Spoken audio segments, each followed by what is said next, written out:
Hey, I'm Jenny, And I'm Hillary, and you can call us, the Garden Tarts. kissing lips and breaking hearts. We have been bestest friends for over 25 years, and we love to talk you too. We've had some super ridiculous adventures, and now this podcast, which is pretty much all opinion with a handful of facts thrown in. Why a U2 podcast?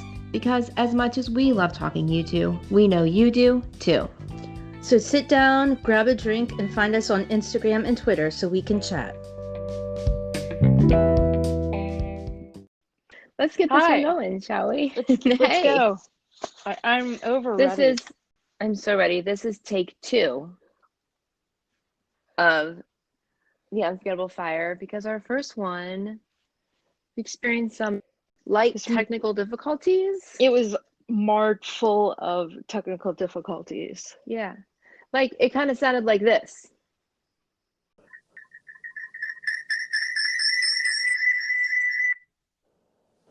Can you hear me? Are your air... They're alien spaceships. Are we making a Brian Eno record?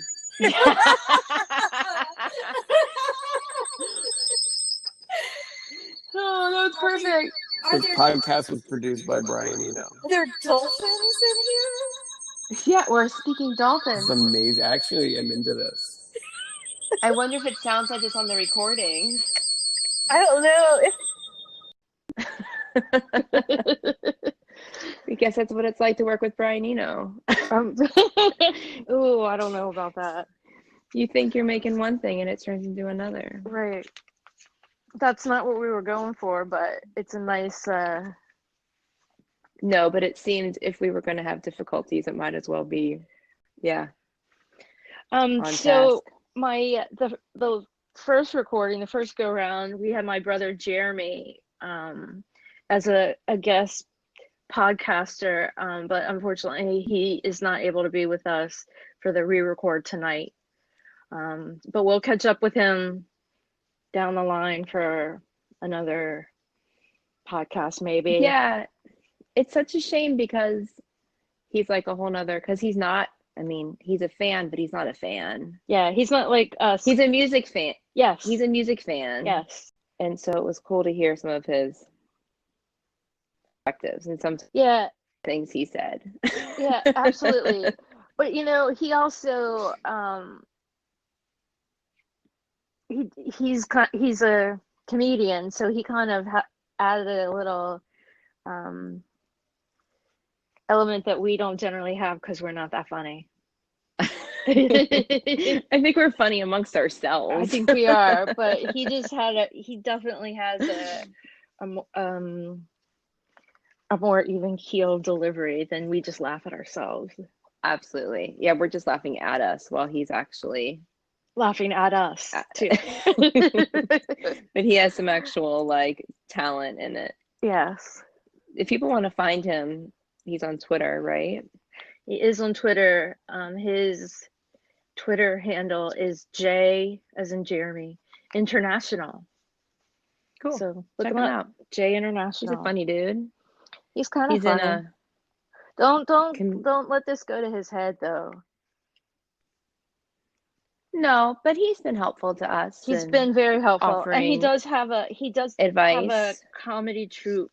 If you're ever in DC, it's called Church Night, and you can Google it. Oh, to be Googleable is I'm sure the it's bomb. Googleable.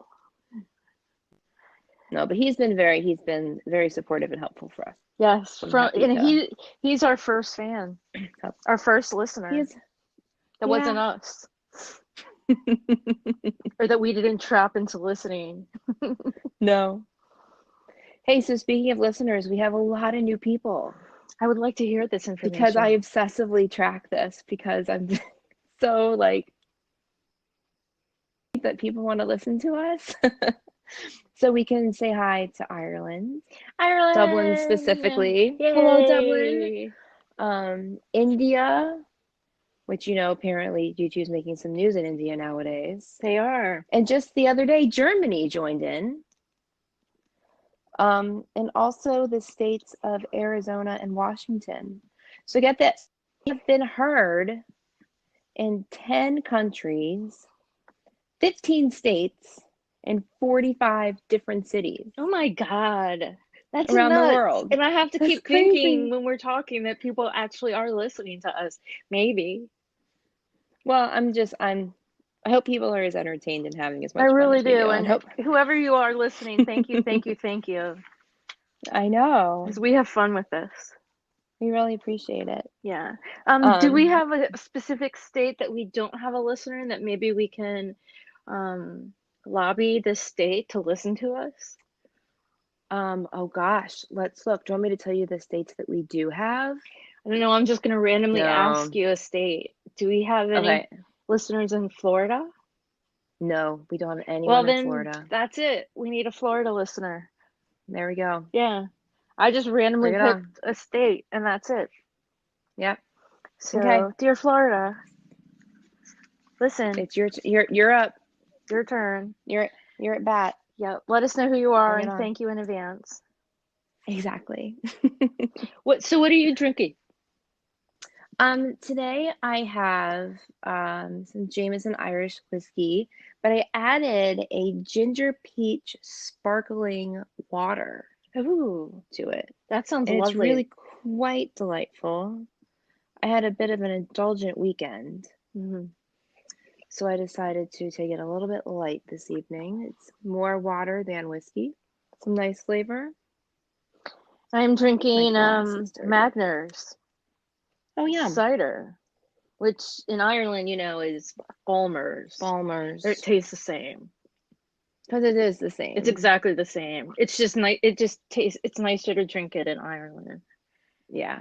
Yeah. It's always better to have it poured. Yeah, and you know what? Like a year ago, we were 20 some days away from going to Ireland. 27 days or something. I don't remember the. Remember when we booked that trip and it was like, it felt like a decade away? My parents' kitchen. And then it happened in your parents' kitchen? Yeah. It was. I'm fighting with flights. It was quite spontaneous, except though that I had planned it all ahead. But I couldn't go. Right. You said there was like a 1% chance. And then there was like a 50% chance. Yeah.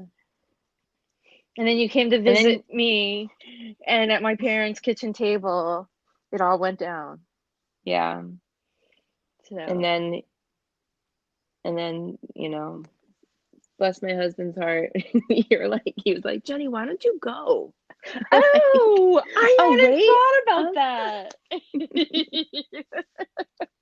I had it. I had that. Oh my God. I had that all worked out in my head. I know. I have an evil plan, always in the works, except not really evil. I know. But a plan. He's so supportive. As long as I can help figure out what to do with the kids. Yeah. While he's at work. Well, I mean, seriously, he's like, at that moment, my parents would have taken them.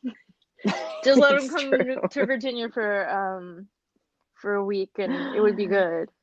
It's true. Yes. Just let school know they're gone for a little while. Right. They're just small children. It's not like they're in high school yet. No, not yet. No.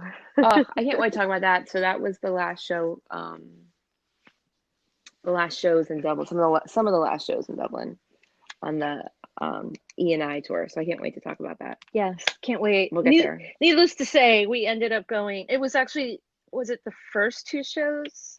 It was the first two shows because the second show was your birthday. That is correct. We went November 5th and 6th. Yes. Yep.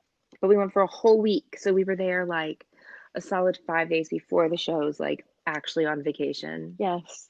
And then I ended up an extra day. Yeah. Because I missed my flight. Yeah.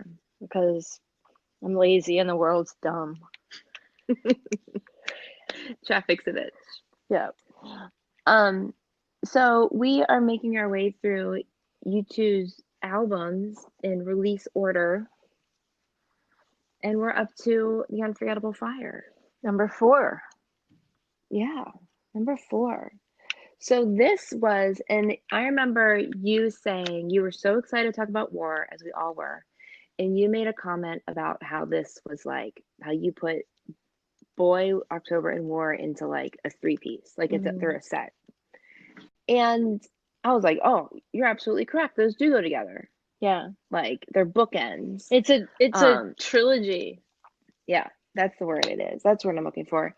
And but I didn't think about how that works with like their larger collection. And skipping ahead a little bit, like after Joshua Tree and all the rattle and hum shenanigans, Bono made that big speech about how they needed to go away and dream it all up again. And little did I know, because I wasn't an avid reader of prior things, that he basically gave the same speech. Right. After on the last war tour, the last show of the war tour, saying, you know, I have it right here. He said, today was the last U2 gig, but I'm not talking about the end of U2. This is the end of a cycle. We must develop new areas now. U2 is just beginning. I gotta go dream it all up again. So the more I think about it, so I feel like I don't feel like Rattle and Hum isn't an entity of its own. So you kind of have to say Unforgettable Fire and Joshua Tree / Rattle and Hum are a group to themselves. And then Octung Baby and Zooropa, that's a group right there. Yeah. And then stop flipping your thing. Oh, it's not that. I'm sorry.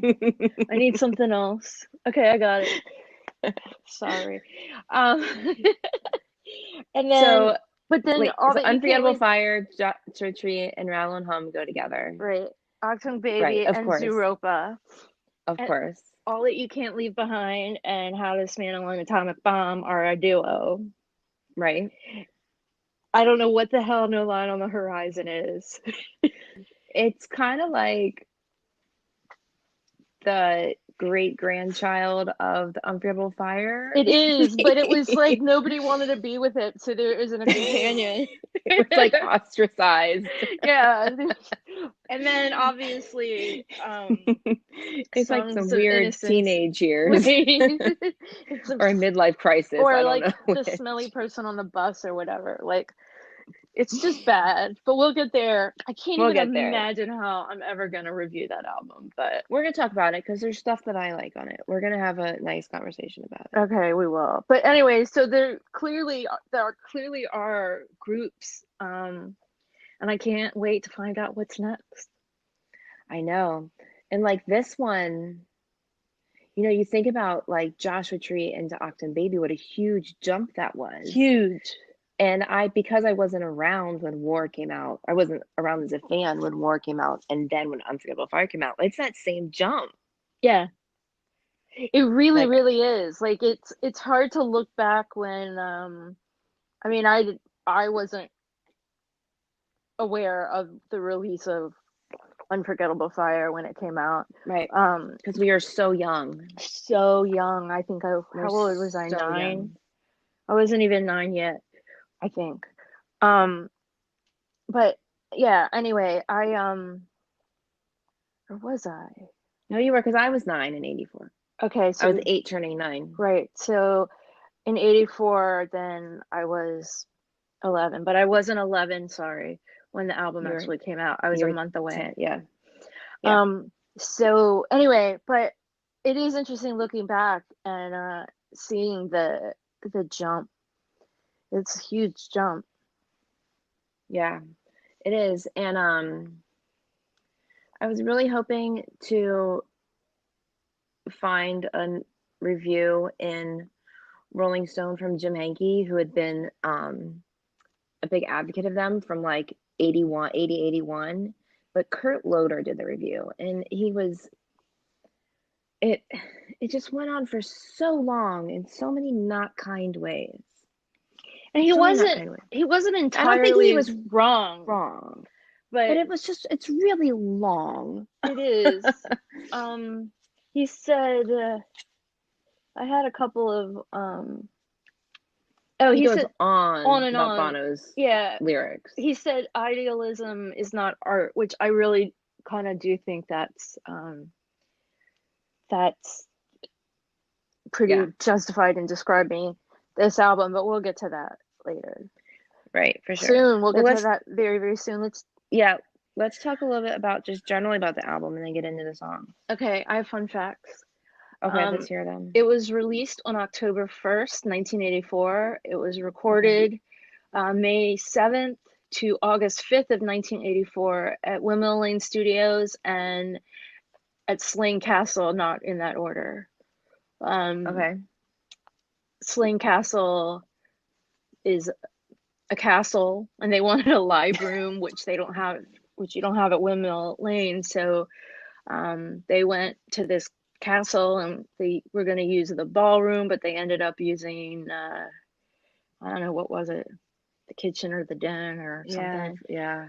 Because it had better acoustics, and the ballroom was just echoey. And there were two singles: Pride, which was released September 3rd, 1984, and The Unforgettable Fire, April 22nd, 1985. It was produced by Brian Eno and Daniel Lanois. Yes. It topped the charts, the UK charts, at #1, also #1 in Australia and New Zealand, and topped the US charts at 12. Okay. And so that's what I got. I'm sorry. So I have this quote from Brian Eno going back to the Sounding So Different. He said, I had this phone call from Bono. He is the greatest salesman of all time. You have to bear that in mind. Where I said to him, look, what I'm worried about is that I might change things rather unrecognizably. People might not particularly like the new you that comes out of this. And he said, well, actually, we want to be changed unrecognizably. We don't want to just keep repeating what we've done before. So, I mean, message received, right? And then going back to Kurt Loder's review is 100% correct. Like, this is not the band that put out those last albums. No, but that wasn't the intention either. They weren't supposed to be the same band. Exactly. Absolutely, exactly. So, quickly, the name of the album, The Unforgettable Fire, was an art exhibit that the band saw at the Chicago Peace Museum. That was like drawings of one of the survivors of I don't know, Hiroshima. Was it Hiroshima or Nagasaki? One of them. There might have been stuff from both. It maybe was, but it was drawings, and it just kind of hit them. I mean, what a great name for an album, right? So the Bono quote that I happened upon on the quote ticker of at u2.com, he said, the image of the Unforgettable Fire applied not only to nuclear winterscape of a sort of homecoming, but also the unforgettable fire of a man like Martin Luther King, or the consuming fire that is heroin, which I hit the quote jackpot when that came up, because I was looking up a song or something that when I had heard it, and that quote came up. So that was like, cha-ching. Of all the things that man has said, that's like probably the one thing I haven't heard. Yeah, it was just in the ticker. I'm trying to see so amazing. Yeah. And they knew, apparently, like after seeing that exhibit at the Chicago Peace Museum, Bono decided that was the name of the album because it was too good of a title to give up. Like, he wanted it. Yeah. And it went from there. Yeah, so the album is very artistic. So maybe we'll get a little artistic with our talking about it. I mean, maybe artistic in our own way. Right. Also, before we start, ambient. Yes, before we start, sort of the first song, which is sort of Homecoming, I would just like to talk about Brian Eno for a minute. Before I get riled up. And so he was play the synthesizer for Roxy Music. He also produced David Bowie, Genesis, Talking Heads, Devo, and went on to produce, in addition to Unforgettable Fire, Joshua Tree, Octone Baby, Zooropa, All That You Can't Leave Behind, and, shocker, No Line on the Horizon. He, to me, just sounds like, I call him Svengali Rasputin. Because it's just like he somehow he cons the band into being ambient when I don't really think that it's ambient that they want to be. But yeah, sometimes we all get Eno'd from time to time. Yes, as and we've seen. It happens to the best of us. So yeah, I don't like him, but I love, some of the work he's done with U2, a lot of it. So God bless it. most of it. God bless Brian Eno. I just don't like ambient massage No. aquarium music. So something interesting that your brother Jeremy said that was a bit interesting discussion that I'm sad that we've missed that piece now, was that he didn't know that Unforgettable Fire came out before Joshua Tree. He thought they were opposite, and that didn't make any sense to him, that it's like they took this Eno-ness of the Joshua Tree and took it even further in a way that was not successful. No. And we were like, no, it's the other way around. Like, you have to kind of start one place, right? Where the to Joshua figure out where to Tree get is to next. exactly, the Joshua Tree is far less Eno-y. And that's the evolution of, that's how Unforgettable Fire. That's how Joshua Tree evolved to Joshua Tree. It was the Unforgettable Fire. Unforgettable Fire. Yeah. It's kind of like it was like boot camp. Yeah, it was. Eno boot camp. Yeah, let's see how this goes, and let's let it kick us Most in of the it's ass, and then move on. Learn some lessons, go from there. Yeah. So A Sort of Homecoming, the first song.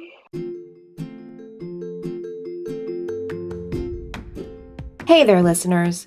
If you're a U2 fan, you are more than likely aware of the work that Bono has done and continues to do in Africa. It's amazing work, and the exciting thing is you can get involved too. There are 2 simple ways. 1. Go to one.org and sign up to fight against extreme poverty. 2. Visit red.org to shop. What? Shopping helps? It sure does. By purchasing Red branded products, you are contributing to the Global Fund, which supports HIV/AIDS grants in many African countries. As your man says, where you live should not decide whether you live or whether you die. So head on over to one.org and red.org to join the Garden Tarts in doing our part to end AIDS. Sort of Homecoming has been played 113 times, most recently July 30th, 2017 in Amsterdam. I have heard it once. And guess what? So have I. I didn't know. You've heard it?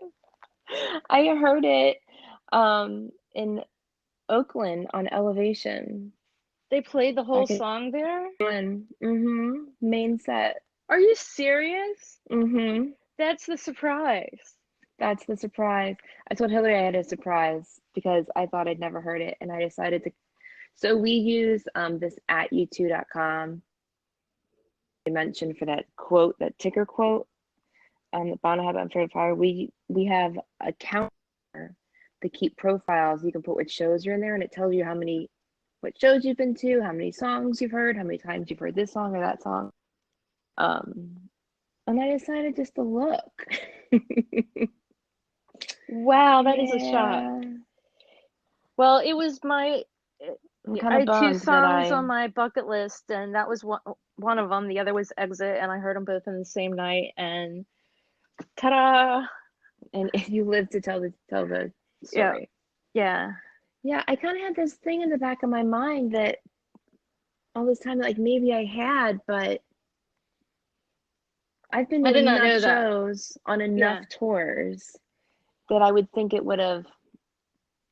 But I guess again they did it on an opening night and decided it didn't. Right. Well, they played it. They played it Oh, they in played it in New York. Seattle. They played it in Vancouver and Seattle, and then at some point phased it out. But Yeah. I know for sure it was played those 2 nights because I figured it was going to be a staple in the set list. But alas, it was not. Alas, well, we've each heard it once. Yeah, we each heard it Pat once. on the back. So my it's probably it's definitely in the top 10 of my favorite U2 songs ever. And I would say maybe in the top 5, but I don't really have an actual list. Right. But it's poetry and some of the best lyrics I think Bono has ever written. It's so beautiful. So Bono had been reading this poet, Paul Celan, I think is how you pronounce his last name, Celan. And he said poetry is a sort of homecoming. This is like all this time Bono's been working on being a performer, and he's like really perfected that. But I think, was it you that said that it was like songwriting by accident, or were you quoting someone else? I think I was quoting Bono. You might have been quoting him. Like prior to this, it was songwriting by accident. Yeah, just taking things he knew and putting the words that happened to go with a song. But this is really trying to use the words. Yeah. In a poetic sense, and sometimes successful, sometimes not. But you can see his brain working. Yeah, this is straight out poetry. I mean, yeah. Just if you just read the song, the lyrics out, like not sing them, it's just nuts. Like it's beautiful. Yeah, it is so beautiful. There's this. Can I tell you a fun part that ruined one little part of the song for me? Yeah. When's the last time you watched Moulin Rouge? A really long time. Has it been a while? Ago. Yeah. Can you picture the time when the oh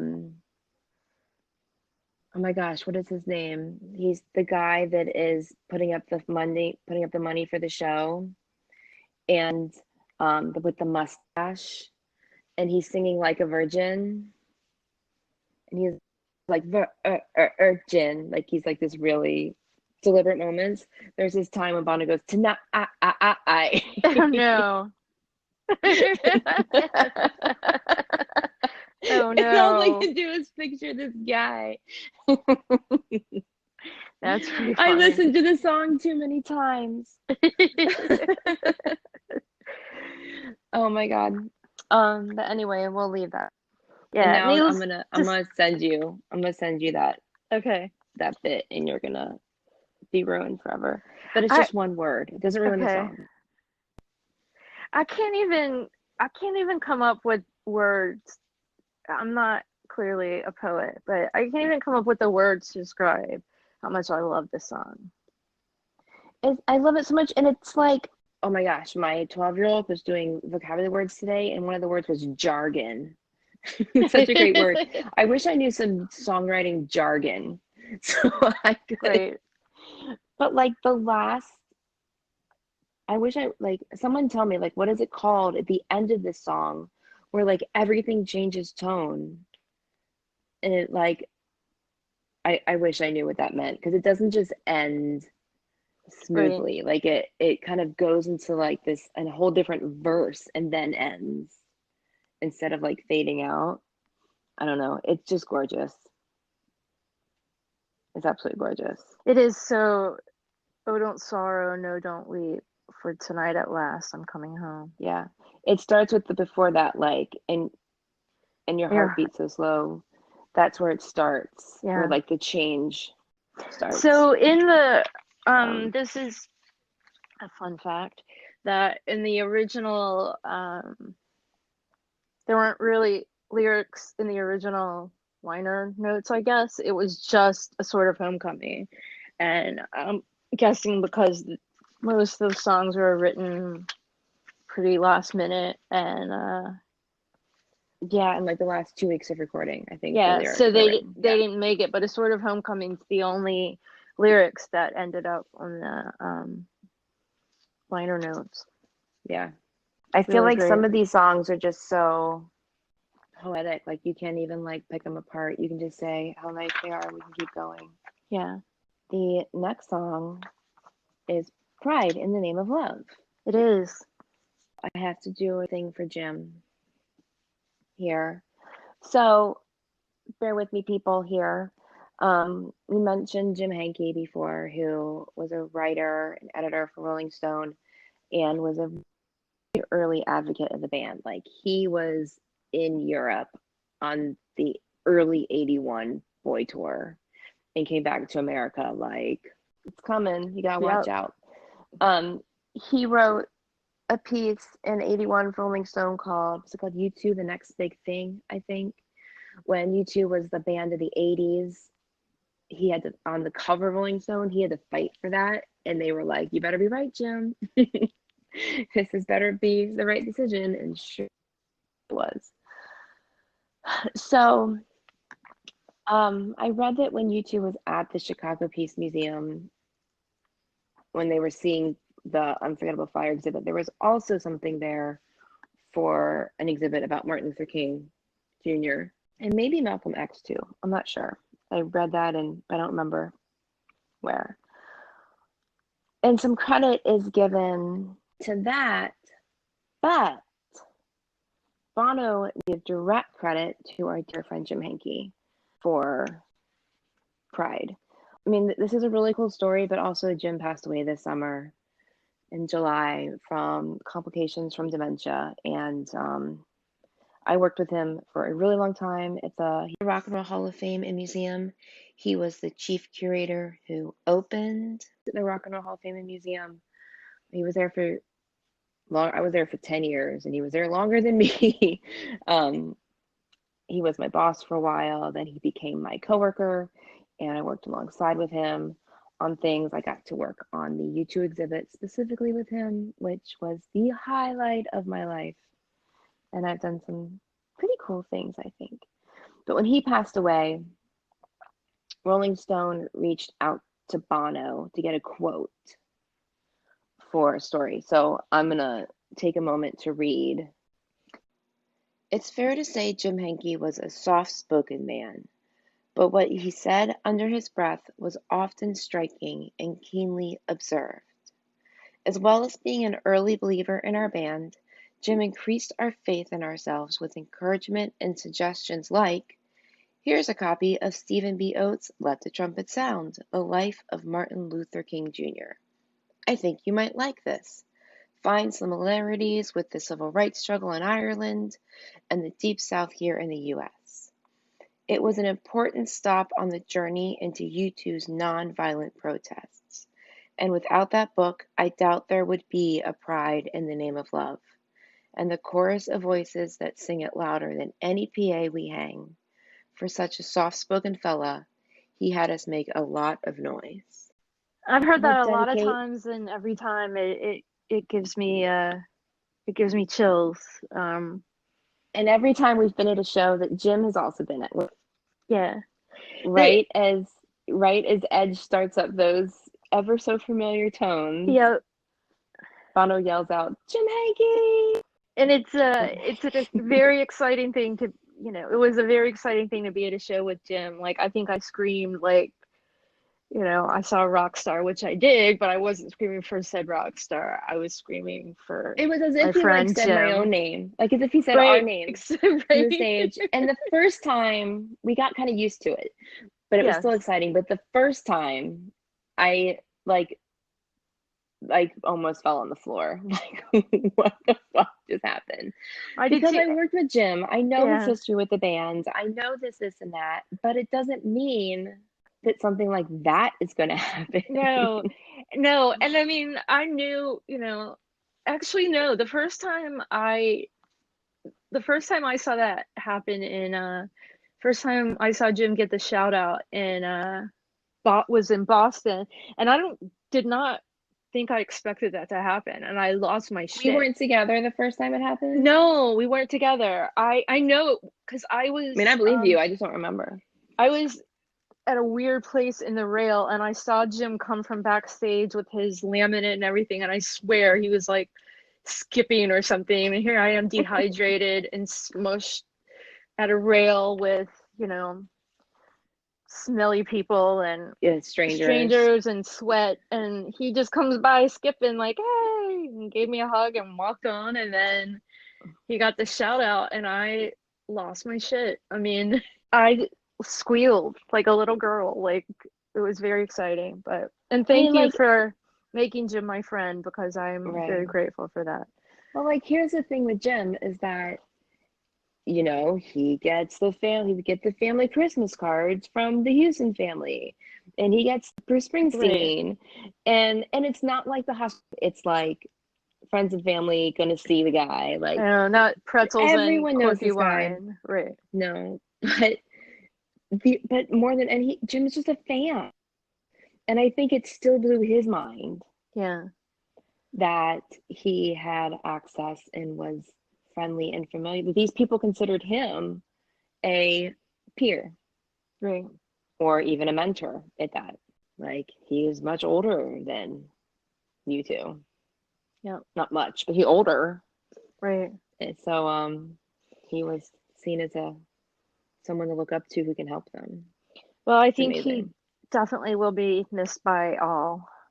Yes. Yep. So onward to Pride in the Name of Love. Yeah, onward to Pride. It's been played 1,006 times. I've heard it 56 out of 61 shows. Only second to one. I have heard it 49 out of 50, and I figured out where I didn't hear it. And it was the Elevation opener in Sunrise, Florida. Huh.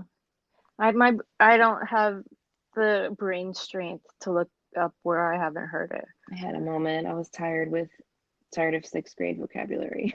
Great, gotcha. Jargon. Gotcha. So I was like, it's just the one show. It's not listed. What is it? And luckily, it wasn't very far down the list.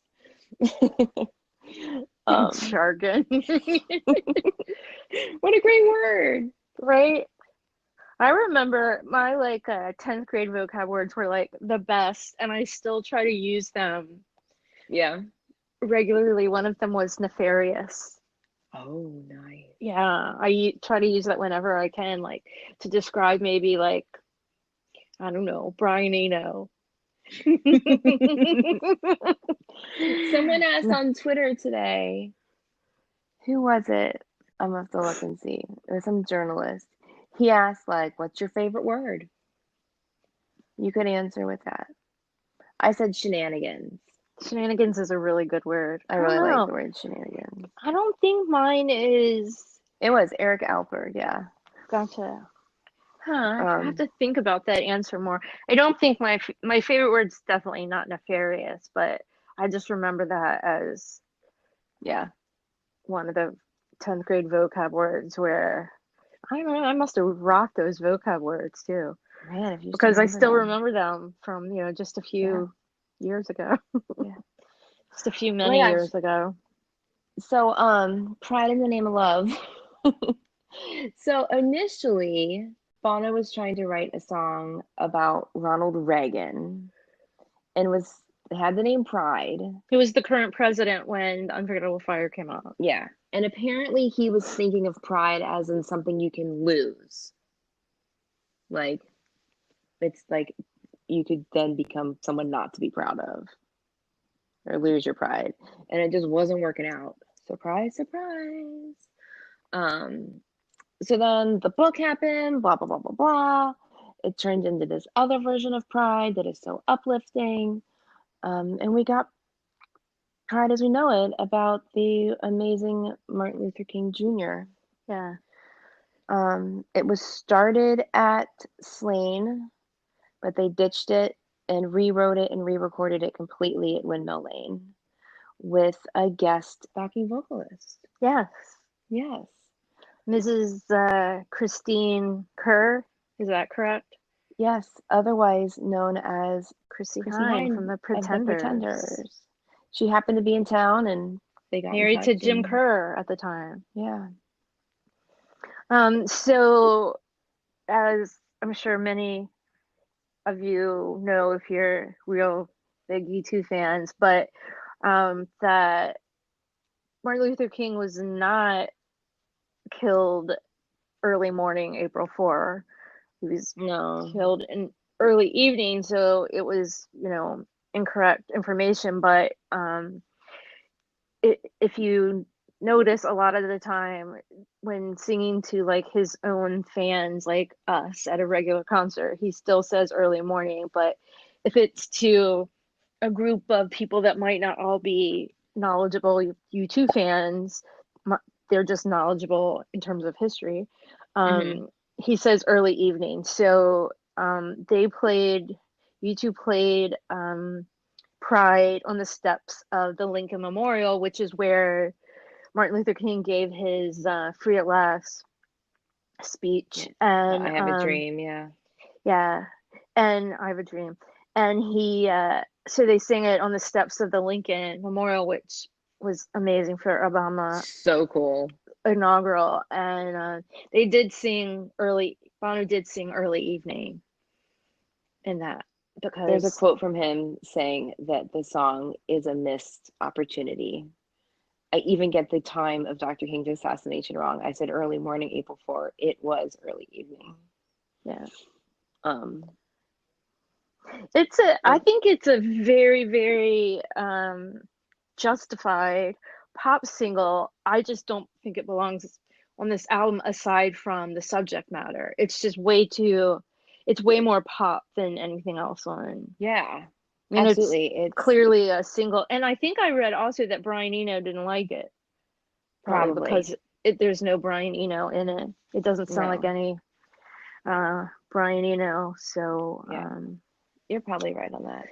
And another thing that I have to give this shout out to our friend Shawnee, because somehow we discovered this together. But if you look at the lyric, one man caught on a barbed wire fence, one man he resists, etc., it kind of really sounds like Lord of the Rings. Like, one ring to rule them all, one ring to find them. So we in Cleveland, we were together and we had a fireball shot and sang the Lord of the Ring lyrics. And it was a moment. Hilarious. I didn't know that. It was a moment. Yeah, it was a moment.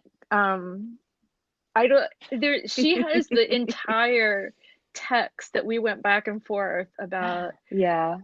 Because we added also dumb lyrics to it, which I can't remember right now, but it was hysterical. But I love, that was a fun moment. That is hilarious. I was unaware of that. Nerds. I don't know the Lord of the Rings stuff. Yeah. Well, I will say, go ahead. No, you go ahead. I was going to say, well, at the end of that verse, I just want to comment that he says one man betrayed with a kiss, because the Judas or Jesus or the Bible has to always get in there somewhere. Yeah.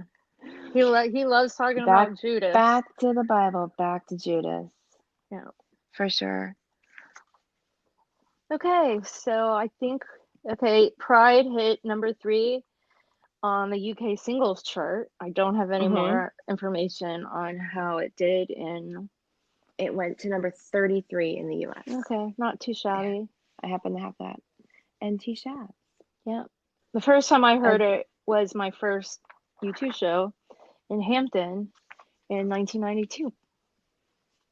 I don't know. I wonder if the first time I heard it must have been Las Vegas. Yeah, they played it. It was I know, if I've heard it 49 out of 50 shows. Right, it was 5 songs in. It was between Do You Feel Loved and I Still Haven't Found What I'm Looking For. Oh, that's nice. In Vegas for the first Pop Mart Love show. Like went fizzled like a firework that didn't explode. Yeah. But we'll talk about that on Pop Mart. Yes. We've got a lot to talk about. Gosh, I wish they had tried. Maybe they did try hard on the last. But anyway, good job on Pride, boys. Good job. Pride. You hear it a lot. Oh, yeah. I hear it a lot, and it's not like it's one of those songs where if I got to the end of the show and I didn't hear it, I don't think I would like cry myself to the car or anything. I don't think I'd notice. I don't think I would either. But that said, I like it. Oh It's yeah, exciting we to hear the joke. crowd sing. What is it? We joke that it's our pee song. Yeah. Like that's But when we go pee. we also established though we've never gone to pee during a show. So if we had to, if it was an emergency, I suppose that's when we would go pee. But it's just just strategically. Yeah, but we've talked about it. We've used that exact wording many, many, many times, and it was only in our failed podcast first take that we discovered neither of us had ever peed during a U2 show. So it's just kind of funny. Okay, so Wire is up next. Mm-hmm. The third track. It starts with one of my favorite intro lyrics ever, which is innocent and in a sense I am. I don't know, that just always, I always love that. It's like the alliteration of it is like it is. And the way it flows. There's a lot, and I have actually a lot of alliteration highlighted, like lyrics, which I didn't even talk about it last time, but I'm just like a sucker for alliteration. Oh my gosh, which I probably learned all about in 10th grade vocab too. Yeah, there you go. Yeah, maybe. I don't know. Wire has been played 81 times and never once played after the Unforgettable Fire tour. Yeah. So it was funny, I was reading this review in one of the old propaganda fan magazines, and someone said that they thought they were so excited about hearing it that they thought for sure this was going to be a live staple. Yeah. Okay. It's about heroin, which is we'll discuss more throughout the album. It is our first meeting of many with the heroin epidemic in Dublin. Yes. I really like the music. It feels like the lyrics weren't finished, which I believe they were not. But like I feel like if there were different lyrics with the same music, it could have been a big single, but it just kind of fizzles out. And then the lyric doesn't bother me because to me it's just so angry and so emotional. It just gets I feel like I just get it. I think the thing that stands out to me of dislike with this song is the end that is flat out rap. And my quote, this is me, this is my original words. I said, just like heroin, if everyone else is doing it, you can still just say no. He didn't have to rap just because that was the thing at the time. It's kind of bad. But that said, the rest of the song is good and I like it. I mean, I don't like... It doesn't really bother me at all, that rapping part. It does. I can't. I'm no dope. I'll give you hope. Yeah. I mean, doesn't mean the lyrics are great, but this was my like teenage angst song. Like when I was really pissed at something or having all kinds of feelings, I would get in the car and I would blast the song and I would like scream it. So that worked for me. It was like cathartic. I'm looking at it and it's still like, the lyrics just kill me. I'm sorry. I get it. I get the angst and I totally get where you're coming from. But like anytime you're on the earth is kissing time. Come on, Bono. Well, I'm not saying it's good. I just said it's fun to sing. You're totally right. I'm not saying I dislike it. I'm just kind of tearing it apart a little bit more now that I'm just staring at the lyrics. But not his finest hour. No, not. But that said, finest hour. If it shuffles up, I don't skip it. I like it. I like Wire. Yeah. And it's fast. It is fast. It's done with pretty quickly. Yeah. Bono said something like, there is the fascination of death and a flirting with death that's part to heroin use. And he mentioned something somewhere about, like, part of like his anger because he had friends that were, ruining their lives with heroin, but also like his own curiosity with his own addictive personality and fascination with death, and that's all in there. So we talk a lot about Bono's writing and the poetry, but we should talk about the music. We should talk about the music. I wrote down for this that the music is some sort of an explosion of organized chaos. Like, I try and pick out the guitar and the bass and the drums and the snap. Like, I can't. It's hard because they're like, so tight. So I wrote, you can see it right here, Jenny. I wrote like the music. You really dove into it. I really did. I did though also talk about, which I didn't say out loud, but I talked about the bass for Sort of Homecoming, which is amazing. And I just Oh yeah. I didn't, that's all There's I a really had cool about it. beat to it. But Yeah. it really, really is. Okay. Are we done with Wire? Yeah. Okay, Thank so you, we're moving Wire. on to the fourth track of U2's fourth album, the title track, The Unforgettable Fire. It has been played 258 times. I've heard it 5 times. 5 times. I heard it in Chicago, 2009. Oh, they didn't play it when they came back on 360. Okay, that And you makes saw sense. a lot more shows that leg, I think, than I did. Yeah. I saw. Heard it that well, 5 on the first 360 US 360 leg. Yeah. I think So we had something- the second leg, even though that doesn't usually happen. I've always thought of this and A Sort of Homecoming as like two sides of the same coin. But like I so associated them with each other, but never knew why. I mean, there's lots of songs on this album that make sense together, like that ambient kind of thing. But I read this quote from Now Stokes in his YouTube book that says, "This is a love song that links thematically back to A Sort of Homecoming." And that just felt really validating. That, like, right? So obviously the art is working. Whatever they were doing with those two, like my reaction to them was working. Yeah. There's something funny at the beginning that I never know. I just learned this actually today.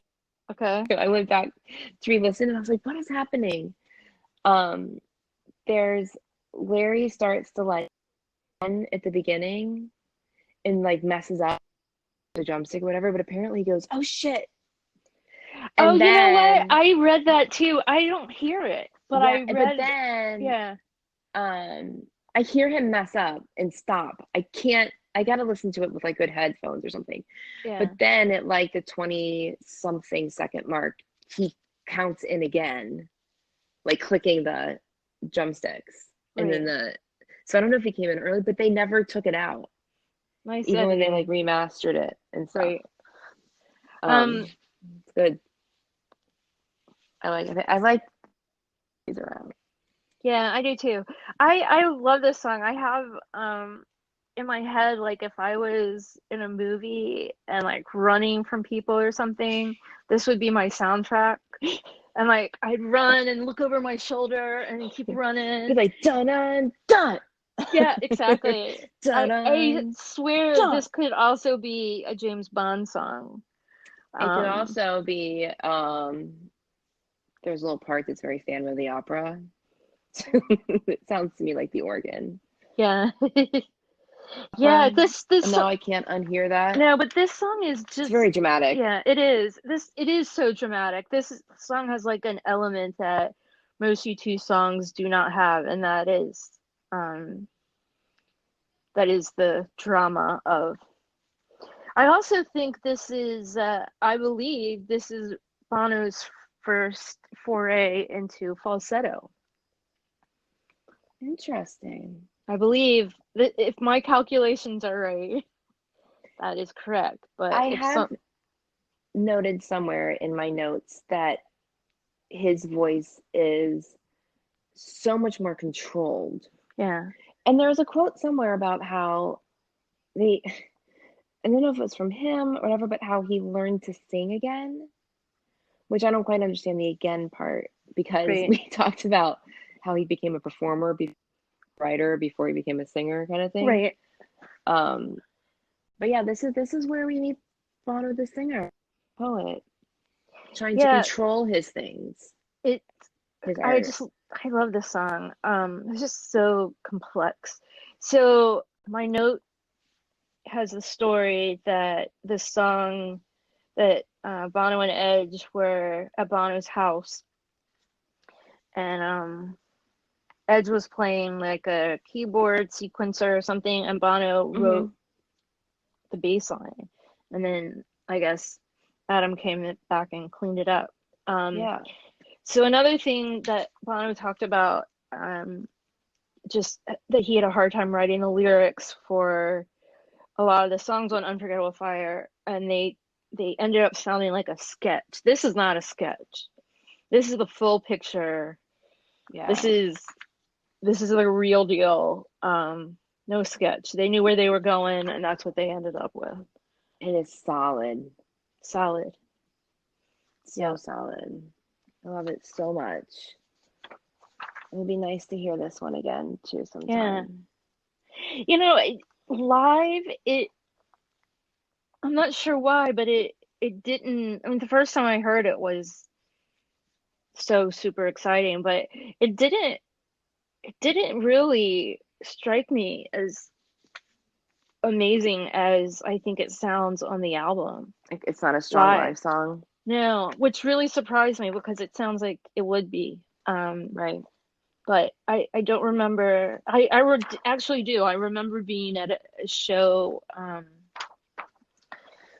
Where was it? At FedEx in Maryland, and thinking this was, I was so excited. I told everybody, like, you won't believe what you're gonna hear, and then I was just like, well, oh, a little underwhelming. Yeah, but still, I'm so glad that they play it. Okay, so track 5. Promenade. I love this song. I do too. I forget how much I love it. Like, it's like a little fun surprise when I listen. Like, I totally forget about it. And it's just a little fun surprise. Edge has these little, like, ringing notes that to me are like little stars in the sky. Yeah. Because it's a picture. Bono and Ali had a new home in Bray, which is on the sea, and it's almost like it's like a view from their bedroom or from their home. I think of it as like a painting. Like, you can kind of see what's going on. There was a sports complex there, busy the house street, was people doing everything. The house was Martello Tower on the beach, and it was built as a defensive fort. So it was just round brick building that was made to, like, withstand cannon fire and stuff. So it's it's just like sitting there on the beach. So I mean, you have a view of everything, right, that's there, but apparently it had a spiral staircase. Mm-hmm. And in the lyric it says, in a spiral staircase to the higher ground. Yeah. And I like a firework explode, Roman candle lighting lights up the sky. That's just magical. It's definitely a bit of a love. It is. I just like this moment. Picture. Yeah. It's beautiful. And I like the line towards the end where it says slideshow of a seaside. Yeah. Like that's just what it is. The next lyric is says Coca-Cola. So name this little fun quiz here. Name another song that mentions Coca-Cola or Coke. Oh. It's on pop. It's Playboy Mansion. Yes, it is. Good Playboy call. Mansion. Yeah, good call. It's all of its 90s pop references that we can talk about later. Yeah. Pop culture. Yeah, I don't generally like pop culture references, but this is just like a, because it just dates the song so much. But it's just a little itty bitty, but also Coca-Cola is kind of timeless. Yeah. So, and it's just because it's just capturing a moment. Yeah, I love it. I don't know. But you're right. It's like a little surprise when it comes on. Yeah. Because I don't think about it. Nope. And then like, oh, what's next? Also, for some super weird reason, my iPhone will not play this song. It skips right over it every time. Really? And then when I go to make it play, it'll just go right on to the next song. I have some stuff like that. It's like it won't download or accept to your library. Like there's like it's just grayed out. Yeah, I had to go and I don't remember how I got it, but I went some weird. I think got it in my car. Yeah. I haven't had I it played happen it in a through while. Apple Radio in my car, and that's the only way it would play. It wouldn't play on my phone. It was really frustrating. Well, I would like to say thank you for Promenade because it's like a little present every time. Every time. It just makes me smile. And then I think we switch over to we gotta turn the tape over. We do. The B side. Side B, which starts with 4th of July. Yes. I think that this to the Lounge Act. The Lounge Act, yeah. Bono's Lounge Act. I think this is like a little small intermission. It is like a little interlude. But it needs to be played on a stand-up bass. That's true. Like Sting hashtag. Hashtag Sting. I didn't know how we were gonna get it in there. Well, I had it, it was really a forced mention of Sting. That my hashtag Sting was that he was probably recording Dream of the Blue Turtles while you two recorded Unforgettable Fire, and that is probably. Yeah. We have Sting on the stand-up bass during Lounge Act intermission. Right. And I think we're someone's good. snapping, and I think we're good. Yeah. Yeah. There you go. I have a quote from Edge. Is it from Edge? We'll find out. Yeah. Adam was just playing a little bass figure during a break in the session, playing along, totally unaware that Brian Eno was listening in the other room. He happened to have some treatment set up for a vocal Bono had been doing, and he applied those to the guitar. He recorded it straight to stereo tape, and we kept it as a live instrumental. We called it 4th of July to commemorate the birth of my daughter, Holly, who is Bono's goddaughter. She was the first U2 kid. Who was born on that date right in the middle of making the album. So it's instrumental. It's just Edge and Adam. I believe Bono was relieved to not have to write any lyrics. Yeah, and I kind of was relieved when spending a whole lot of time writing notes about this album that I didn't have to come up with like a really long review, because my review is actually written right here that I like words. I can see it. I like words, so that's my whole review of 4th of July. I don't it's nice and all, but I'm not a big fan of instrumental.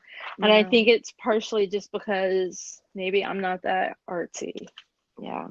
I just have written down that the band would come on stage to this song during at least part of the Unforgettable Fire tour. Definitely works. So I put a question out on Twitter earlier today that we were re-recording this podcast up to see if anyone had any questions or anything we wanted to cover. And someone had something definitely, well, Elvis Presley America, we'll get to that. And I think he was just interested to hear what we had to say about 4th of July. But that's all we have. Gotcha. Eno recorded it, and then he put it on the album, and then no one proofread the album, and it stayed. Yeah. I don't know. They probably listened to it. Just trying to give him an out. Right. But there are only 10 songs on this album, and I think that the usual U2 album is at least longer. 2 songs longer than that. And you have to think of that 4th of July didn't have any lyrics, and we'll get to Elvis Presley in America in a little bit, but yeah. Well, this could be a question for Bono over Whiskey and Cake. Okay. I have another question for him. But like I remember on For War, like they had to do like we got 40 because they needed one more song. Right. Did they contractually, did they need another song because they felt like they didn't have an ending piece? Like I don't know why they needed one more song. But like was this fine? Did they feel like it was a complete album? Were they like I can't do it anymore. Right. Don't make me. I would ask him that. Like, why is this a shorter album? Yeah. That is a Yeah. I'll tell you yeah. my other question I had because I don't want to lose it. I don't want to forget it. And that is that so many times Bono, especially nowadays, will talk about how he hates going back and listening to lyrics because he feels like nothing is done. Like he says how much he dislikes Where the Streets Have No Name because he thinks the lyrics are likes the lyrics because he thinks they're like a draft and there's so much. And with Pride, he said missed opportunity. But I'm curious if with this album, with it being so artsy and I don't know, I don't think art doesn't always have to make sense. No, And it can be just like in words and sounds and stuff. It doesn't have to be like a concrete story in a song. right. Like if that bothers him on this album. I wonder, but you know, he did say it was like a sketch. Yeah. So, As long as I wonder if he's happy with that. yeah. That's I don't my know. question. I mean, I'm fine with it. I'm totally I fine like with this it. album. Yeah. I love this album. Yeah. Absolutely love this album. Okay, I think we've given 4th of July more time than the song has length. Okay, so track 7 is Bad, but it's really good. So good. It's been played 560 times. I've heard it 19 times. I've heard it 22 times, just mostly on Elevation. Yeah. And then, of course, the latest Joshua Tree. Yep. This is our. Oh, go ahead. What are you gonna say? I think this song is just an epic. I hear it and it's like, you know, I don't know. It's just epic. It's like the Declaration of Independence or something, except about heroin. You know, Right? It's just like a staple in the world. I was listening to it today on my way home from running errands, and I was really trying to pay attention to the music. And like listening bass line is actually really bass is nuts. It is. I wrote down that like Adam is all over the place, but I realized it's not. It's just that he's doing so much. Yeah. It's just and like so beautifully. It's really amazing. It's like and Edge's like funky, chiming guitar. yes. Like, oh, it's so good. The bass is like funky in a song that's not funky. You know, like it just sounds like it should be the bass line for another song that maybe is a little more lively or something, but it just works so perfectly. Yeah. And that is the best part of Bad, I think. Yeah. Musically. And I would say without Eno, we would not have Bad. Right. Oh God, so yeah. There's 1 point for yeah. Again, this song is about heroin. This one's more personal. Yeah. Do you want to tell that story? I feel like you had it written down. I did, and I don't have it in front of me now, but I'll just kind of tell the cliff notes of it as I remember it and hope that I don't mess anything up significantly. If I do, I sincerely apologize. So when Bono was a young teenager and his mother passed away, he ended up being kind of scooped up by this family across the street named the Rowans, who we see in many parts of U2's life. Peter Rowan is the boy on the cover of the Boy album and the boy on the cover of the War album. That's a lot to say right there. I know, right? It's a lot of boys. Make sure I didn't mess my words up. If you are a hardcore U2 fan or even a hardcore art fan, a certain kind of arts, there is a gentleman named, I guess, Derek. It's his name, Derek Rowan, who we know as Googie, who is, Bono will refer to him, as one of his best mates. He sings about him in Cedarwood Road. And I mean, they've just been best friends for all of time, as the stories go. But another kid there is named Andy Rowan, was actually with his dad in downtown Dublin when the bomb went off. 70s. Is that right? Am I messing that up? It was in the No, 70s. it was in the 70s, and it's what Bono talks about in Raised by Wolves. And Andy dove into heroin to, I guess, numb that pain of sorts. And 40 years later, the pain of like his PTSD. Yeah, the PTSD. So I learned this by reading an interview piece, something on from the U2 conference. So this is how I remember it. Andy was seeking help by going into rehab, and he happened to be in Cleveland. I don't know if the rehab facility was in Cleveland or if he was just stopping through. I don't know the details there. But he visited the Rock and Roll Hall of Fame and Museum and took a tour and realized, as the story goes, realized toward the end he hadn't seen the U2 stuff, so he went to see the U2 stuff. And then he came across this glass case, and in it were the handwritten lyrics for Bad. And he says he had this moment where he said he felt like he knew like Jesus was on his shoulder saying, "We're here now. I'm here for you. I've always been here for you. We're going to get through this." And it was just like right time, right place, right moment, that seeing those lyrics as he was about to enter rehab saved him. Like that was his, like there's no going back.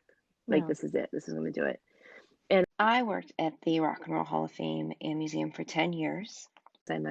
I don't know if I was there when he was there. We didn't know he was there, of course. I don't know exactly what year this was. I'll tell you, it was 2011 because he ended up at the Pittsburgh show. Then he ended up at the Pittsburgh show, like 6 months later or something. So, and of course, our other fellow garden tart, Amanda, who is not on the podcast with us, still works at the Rock and Roll Hall of Fame and Museum. And to hear, like, the whole reason we love the Rock Hall is because we love rock and roll and because it has changed our lives and continues to change our lives. We want people to come in and not only learn the history of rock and roll, but to be touched by these very personal items and artifacts from their idols. And to have something so personal change your life is really gives me all the feels, the feels. And then when 2011, when we were all in Pittsburgh, 60 show, Bono dedicated this song to Andy, who happened to be there. Yep. Which just the whole very, very cool to have that all. It just what in the last year maybe. Yeah. Oh, I didn't know that story at all. I mean, I actually knew that he wrote the song about one of the but I didn't know any details. Oh yeah, I knew that, and I knew that Raised by Wolves connection. I knew all of that, but to know the story about the Rock Hall, that's brand new. That's what I knew the lyrical connection and the story behind all of it, but to know that he was in Cleveland and saw the lyrics was just so cool. Yeah, and these lyrics are nuts. They're so good. So good. Like, I mean, I'm just like reading them now, and to just read them alone, like it's just, you know, when it stops being a lyric and when it is again poetry, that's just crazy. So, you know, live, Bono never says the words never right anymore. He doesn't anymore. Which really breaks my heart. Oh, this is the Godfather part. I was trying to figure out what that was. Oh, we had so many funny things in our first Well, I'm glad that this just came back because it was, I say, that's exactly what just happened. When Bono doesn't say the part right that's on the album version, this desperation, dislocation, separation, you get it, you know the words. It breaks my heart that he can't just say it right. And so when I said it, when my brother was recording with us, he said it's kind of like Fredo. And I'm like, I did my Al Pacino voice, which was, "You broke my heart," which Jeremy then laughed hysterically at me because that's current day Al Pacino and not 1970s, whatever. Yeah. Godfather 2 Al Pacino. And then Jenny said she'd never seen it before, and I said, "You broke my heart. You broke my heart." Oh, I'm glad that Anyway, came back to you. so hashtag Godfather Yeah. part 2. Really, that was the movie. Was it really the second one? Yeah, it really was the second one with Okay. Fredo. I thought you were making I it. don't. No, it really was Okay. the part 2. I don't want to ruin it for you, but Fredo breaks Michael's heart, and Oh, okay. yeah, but when you're in that line of business, it doesn't go well. It's a lot of heartbreaking. Well, not Oh my really, gosh. but it was it had to be done. Anyway, so enough about the Corleone family. Yeah. So yeah, I just love this song, and I love it live, and it's such a good Absolutely, song. like when you talk about getting lost in the art, like this is you truly enter the song. You really do, and the fact that Bono seems to be able to snip in every song that has ever existed in the world into bad. You know, he goes on and on with different snips, and then it's like, wait, what song was this? Where did we start here? But he has snipped half of the Rolling Stones catalog into bad songs and bad versions over the years. Like a lot. Ruby Tuesday, Sympathy for the Devil, Wild Horses. Yeah. There are U2's Wild. Who's Gonna Ride Your Wild Horses? But Fool to Cry, and then my favorite, which was on the Joshua Tree 30 tour, he snipped in America by Simon and Garfunkel. Yes. Which I love. And then we read that he snipped in a few times Shag to Paco by Gabby Friday, which we were like, and we never heard that, and it turns out we have. I actually have that Cleveland show on CD, so I'm gonna have to do that. Because I don't have any. No, I don't remember hearing it either. I feel like I would have noticed that. My note says he pre-snipped it, so he started singing it before they started Bad. Okay. But I suspect that it wasn't just that one time. I think I looked up what snippets I heard. It's been like a dozen times or something. Yeah. I think it was just, I looked up the snippets that I had heard. Okay. And it came up. But anyway, it's such a great song. And it really can. That song can go on for like an hour. I wrote down that the music and the guitar is like a wave going back and forth. It is. It's like floating in the sea. It really is. In the ocean. Yeah. Oh, such a great song. Yeah, I remember we had some years and years ago. We had some argument about. I don't think we argued together. I think we didn't argue. You and me? No, we were arguing with somebody else about the lyrics. Okay. That we were sure the lyrics were. I don't even know what we thought they were, but they were incorrect. And you went and checked out the handwritten lyrics, and that was how we. Because I think we thought it was. I know we thought it was Burning Flag, and it's flag. Yeah. Like he does say whatever. I sure as hell did go look at the handwritten lyrics. You did. I did this I just remember. I forgot I did that. Remember that we argued with somebody about the lyrics, but they're incorrect. But you know what's interesting is that but even okay, I was gonna say eat because Kurt Loder quotes that line, and I was like, he calls it flag, but I just looked. It says flak. It is flak. So in blue and black I'm reading the Rolling Stone. Burning Flag. He says apparently are intended to convey an image of poetic truth about the ravages of war, but the attempted metaphor is hopelessly muddled. If the blue and black refers to the traumatized flesh victim, what are they doing through the sky?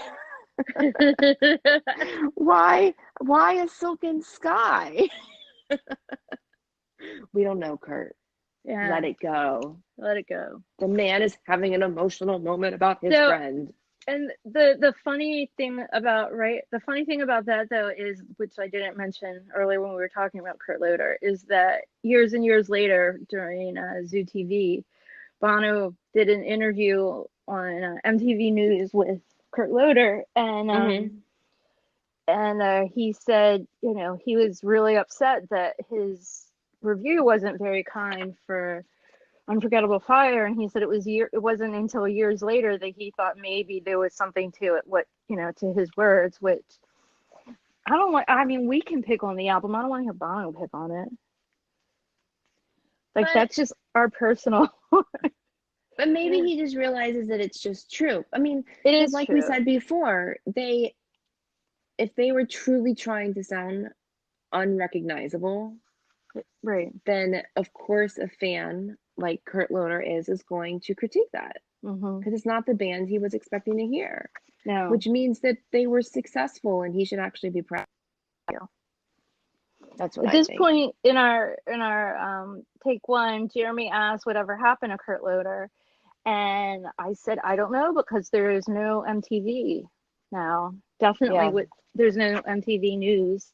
And he had that, like, the Day in Rock and the Week in Rock, and that was the most exciting thing ever to me. If I could get that little snippet in MTV between all the videos and how things. Oh my God, I used to record them obsessively.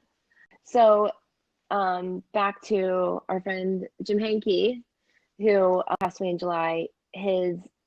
For his funeral, Chris Connolly, formerly of MTV News, came and did the eulogy.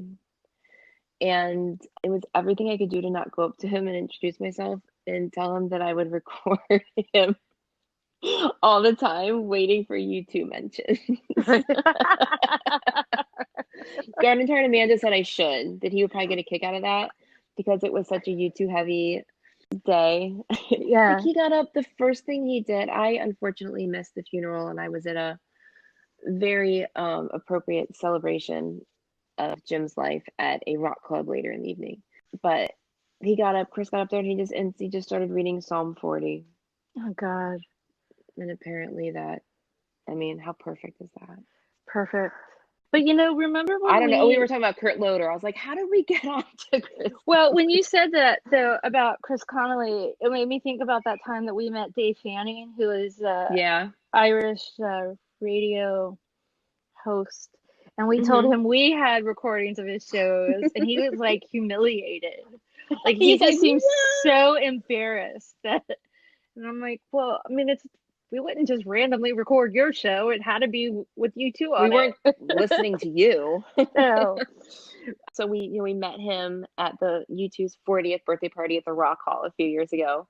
And I posted the picture of you and me and him on Facebook. And a friend of mine who lives here in Cleveland, but is Irish born and bred, was like, what the crap? Because she grew up listening to him. She's like, how do you, why would you ever have your picture with and I was like, oh, he was there for U2 things. She was like, oh, okay, that makes sense. Hey there, friends. Jenny here from the Garden Tarts, and I want to tell you about Anchor, which is the easiest way to make a podcast. Let me explain. First of all, it is 100% free, and there's creation tools that allow you to record and edit your podcast right from your phone or your computer. Anchor will even distribute the podcast for you so it can be heard across multiple platforms, including Spotify and Apple. You can make money with your podcast, and it's everything you need to create a podcast all in one place. So download the free Anchor app or go to anchor.fm to get started today. Okay, so track 8 is Indian Summer Sky. They played it live 9 times. 9 times. I'll be interested to hear what this sounds like live. Yeah, we'll have to dig something up. I swear when I was preparing for this podcast, I swear it felt like I'd never heard this song like ever. And I always post it. I always post the lyric on Summer Solstice, the to flicker and to fade on this the longest day. I post it every year, so I'm aware of the song, but I Right. swear it just seems like I haven't ever heard it before. It's weird, but I love it. I really like this song. It has stayed in my head for weeks now. It doesn't I don't want to say it doesn't do much for me because I don't think it's a bad song. It doesn't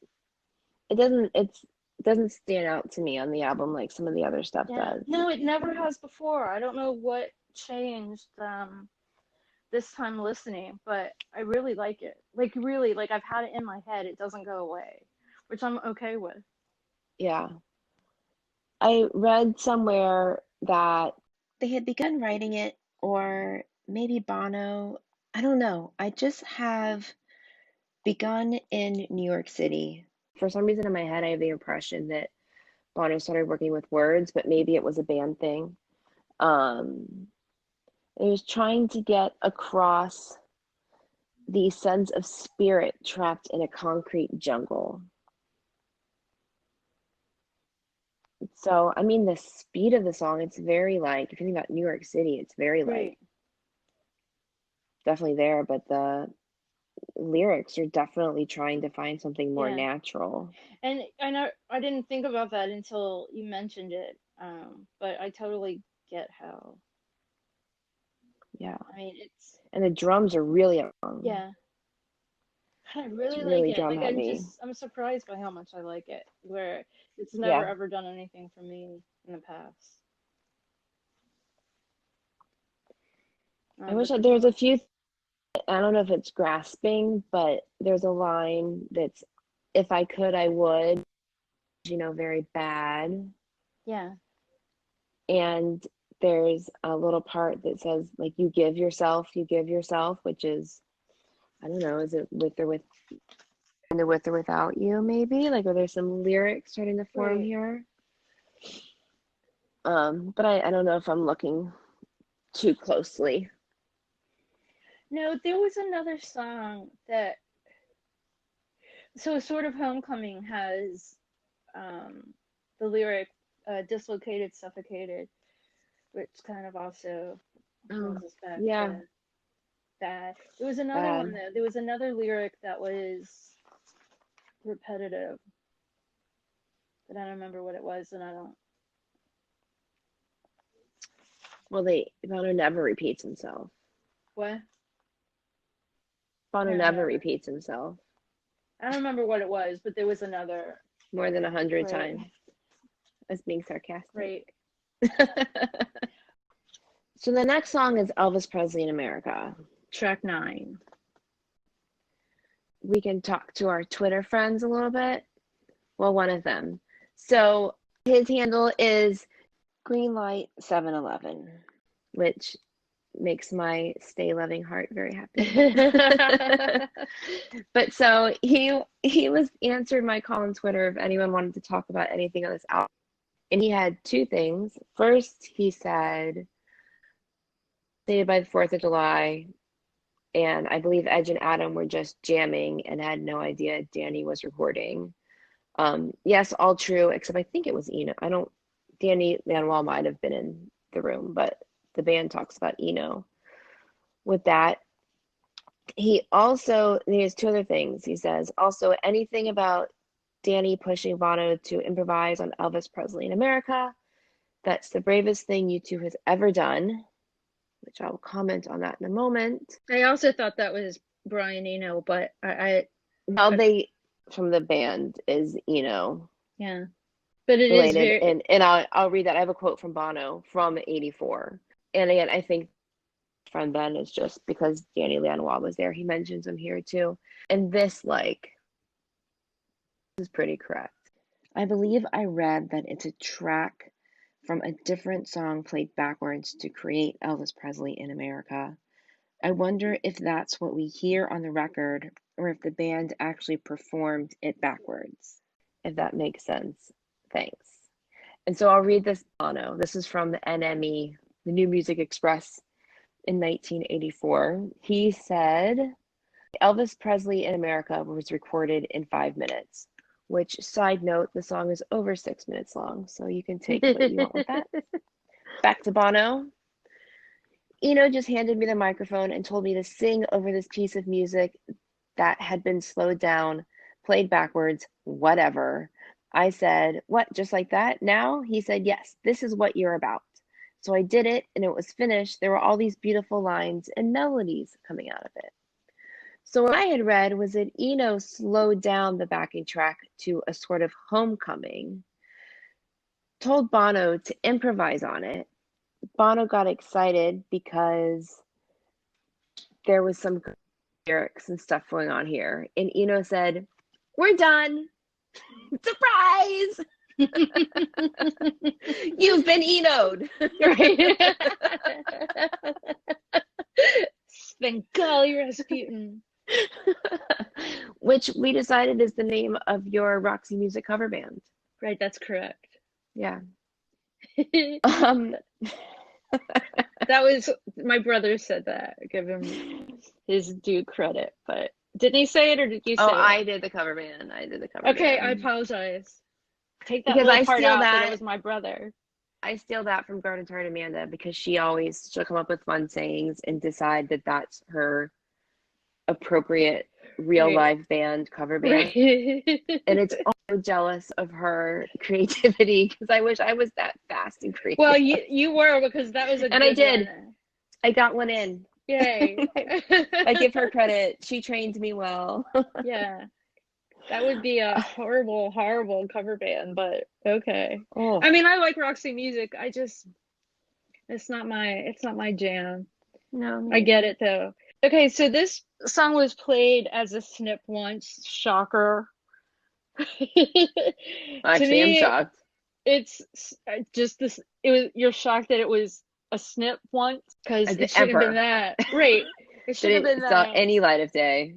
It is so ambient, and so I mean, I say that if you were able to record vocals underwater with a speakerphone 20 feet away and whales and whatever horrible noises, Crying. Yeah.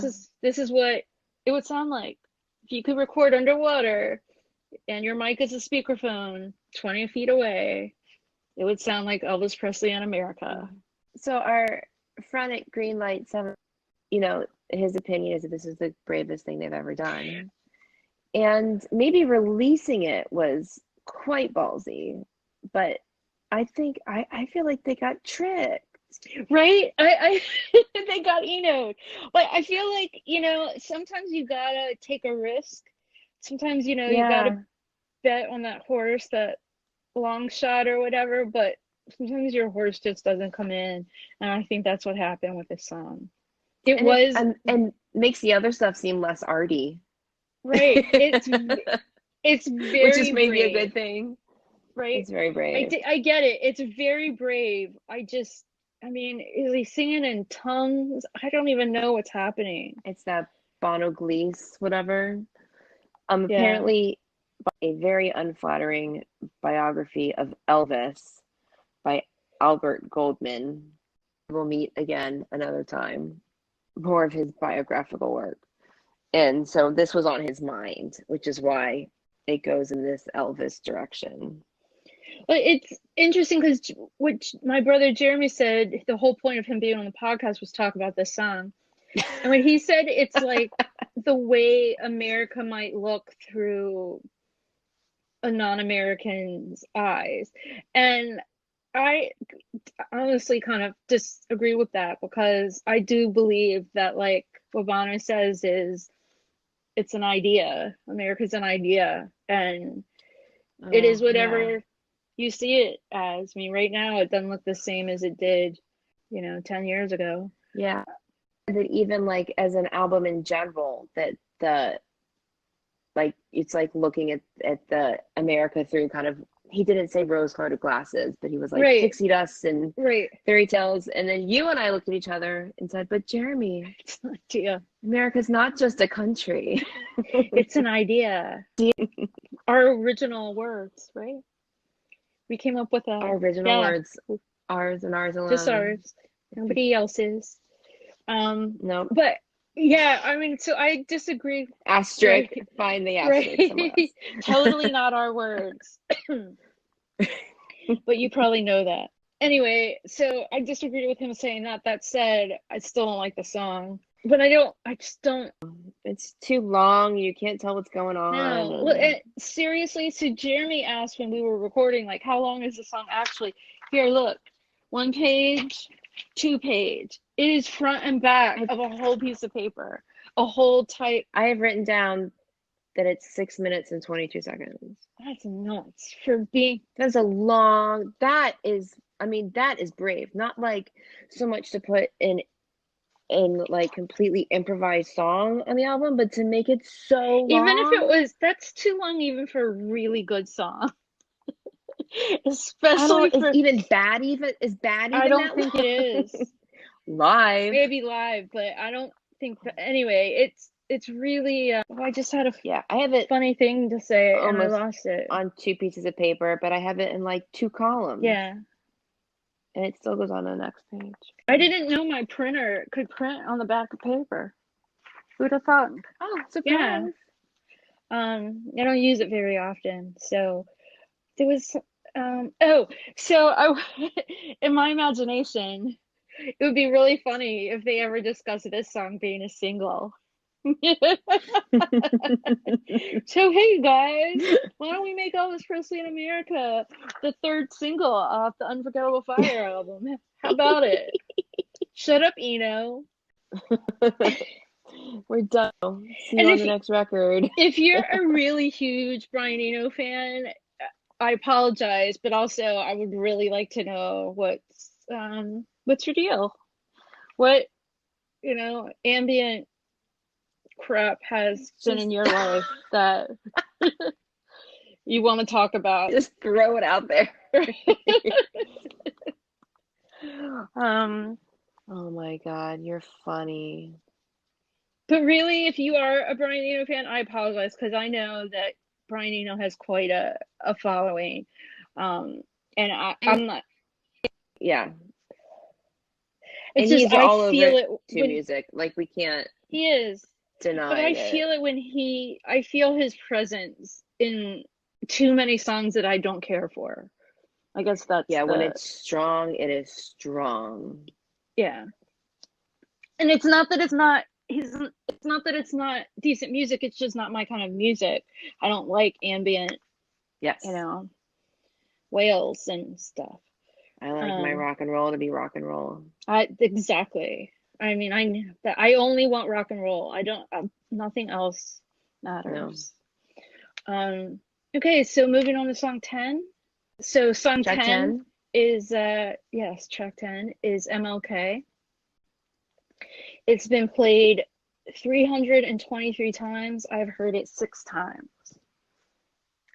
I've heard it 3 times, and I had to look up the year when, and for some reason I thought I had heard it like on my very first show was the first Pop Mart show, and I thought it was then, but it wasn't. And it makes sense. My last 2 shows, which were actually in San Antonio and Atlanta, and those shows were those were amazing and hard shows.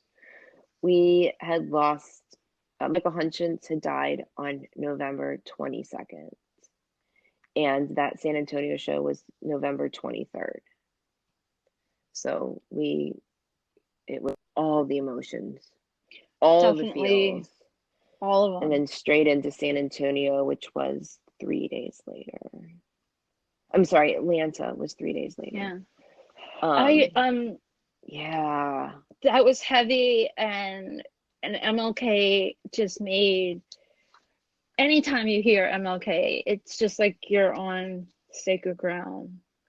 The song is just... It gave me the biggest chills. I've heard you say it before, and every Yeah. time it's like, But it's a prayer. The song is a prayer. it's a prayer, it's a lullaby, it's therapy, it's everything in the shortest little song. So short. Bono quote. He said, MLK was the last track of the album, just a great lullaby. In the scriptures, they talk about the ground. And with MLK, you have just that, the blood crying from the ground, but not for revenge, for understanding. That's from U2 by U2. And U2 has now gotten into the habit of having these little prayers and their albums. With Boy, it was Shadows and Tall Trees, which I don't necessarily know it's a prayer, but is a subdued song.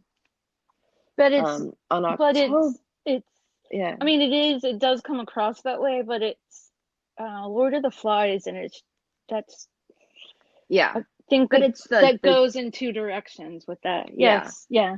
But the music of it, It's October, and I forget who noted this. This was not, I don't know if this was, might have been Niall Stokes, because I read a lot of his stuff. October was supposed to end on a prayer with Scarlet, but then they added Is That All, which everyone notices was just a mess up. That should have been there. Of course, War ends on 40, and now we have MLK. Yeah. So we'll see what goes. It keeps going. Right. Spoiler alert. The trend is not broken yet. It's just beautiful. So and I feel beautiful. like just that sacred ground is all we need.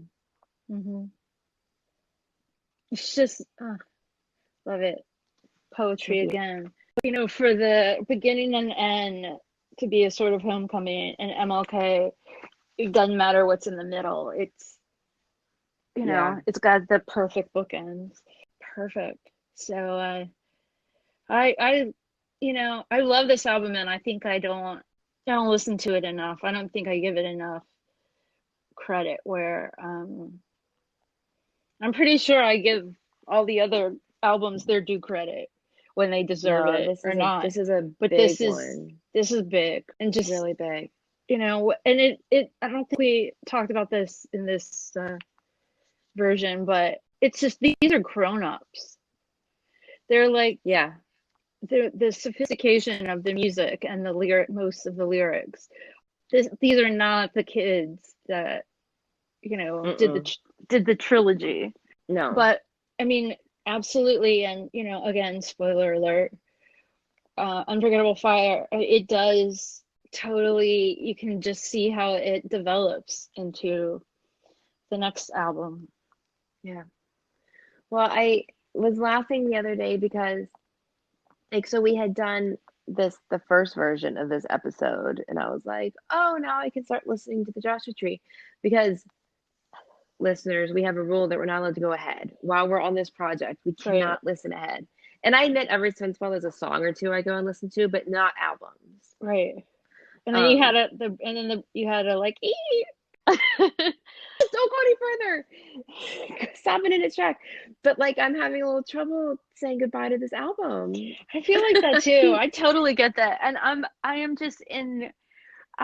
in no state of mind to move on to the Joshua Tree yet. So luckily we have. It is gonna be a beast, because. So I think. Yeah, because what?